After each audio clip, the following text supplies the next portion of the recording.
আমি তো র্যাব 10-এ যাত্রাবাড়িতে কাজ করেছি 3 বছর। এসএফে ছিলাম, স্পেশাল ফোর্সে ছিলাম। তখন থেকেই সোর্স মেনটেন করি। সোর্সটা আমাকে জানালো যে তার উপরে এই আক্রমণটা হতে পারে।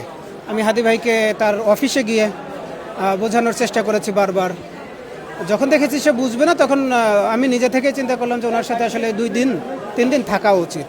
তো আজকে সকালে ঠিক সময় বের হয়েছিলাম। আমি উত্তরার ওই পাশ থেকে আসতেছিলাম। আজকে মেট্রো বন্ধ ছিল।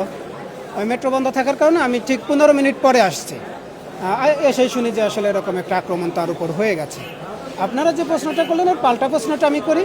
হাদি ভাইয়ের উপর আক্রমণ হবে না কিংবা হবে, এই ব্যাপারটা পুলিশ কেন জানে না, স্বরাষ্ট্র উপদেষ্টা কেন জানে না? কারণ হাদি ভাই তো যাই হোক খুব বড় নেতা না হলেও জুলাই যুদ্ধের একদম সম্মুখ সারির একটা মুখ।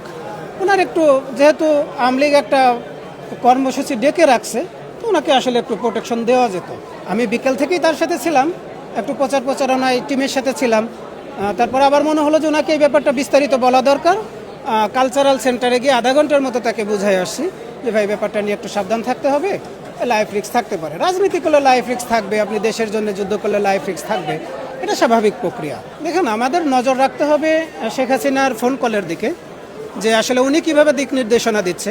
উনি যেহেতু দিক নির্দেশনা দিচ্ছে গেরিলা হামলা করার জন্য, আর যেহেতু গুপ্ত হামলাটা হচ্ছে, সেহেতু আমাদের আওয়ামী লীগের বাইরে এই মুহূর্তে নজর রাখতেছি না। তদন্ত কমিটি গঠন হবে, মামলা হবে, তারা তদন্ত করে তারা রিপোর্টটা দিবে যে আসলে কারা হামলাটা করছিল।